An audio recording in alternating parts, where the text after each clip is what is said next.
We're rolling.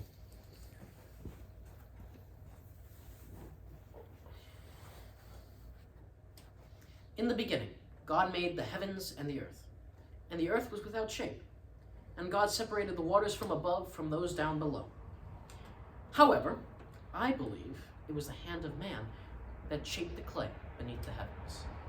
For over 2,000 years, the Roman Empire had lasted.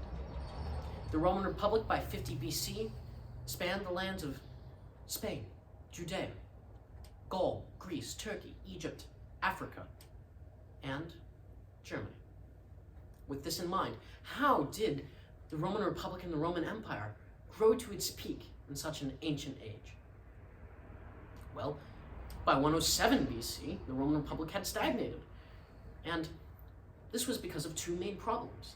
Firstly, supply. Secondly, manpower. Why was this? Well, for the last 300 years, the Roman Republic had heavily relied on the class system for warfare. Each man would provide the best armor and weapons he could afford, and that was that. However, this levied army still had to be trained by the state, which took time and money.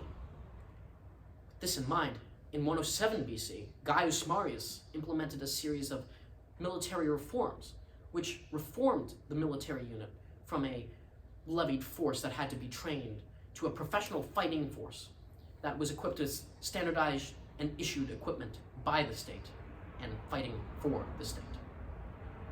In addition to this, Marius also supplied each infantry unit with mules, which would carry the legionnaires' supply. 50 to 60 pounds of the supply was still carried by the legionnaires in hopes to not overburden these pack mules, which would carry everything from armor, rations, weapons, equipment, camp equipment. These new soldiers did not like their new name, and so Marius called them the Muli Mariani, meaning the mules of Marius. It's a very nice name.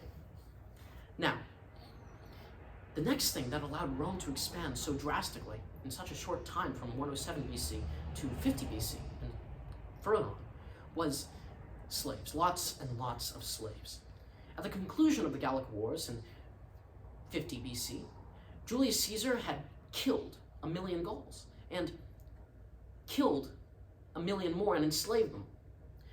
This system of enslaving them was very effective, and to show how effective it was, it consumed 1% of the world's population at that time. Slave labor. Modern day, that's more than the population of Alaska. Now, continuing to gain these slaves and slave labor on the whole was quite simple. All one had to do was conquer more peoples and enslave them, and conquer more and enslave more and more and more. It was a very simple process, but it was very grueling. But with this in mind, this helped and was very effective to grow the Roman Republic into the Roman Empire, and so on. Finally, the last thing that united Rome, that allowed it to expand so drastically, was its political philosophy, fascism. Yes, I know. Fascism, Michael, is something that's invented in the 1930s by Mussolini and Adolf Hitler. Well, this is the point where I would tell you that you're wrong. Fascism was invented by Rome, and its ultranationalism, combined with its myth of rebirth, united the Roman people under a common idea, and Rome's idea was simple. Rome's idea was that if you did right for Rome, she would do right for you.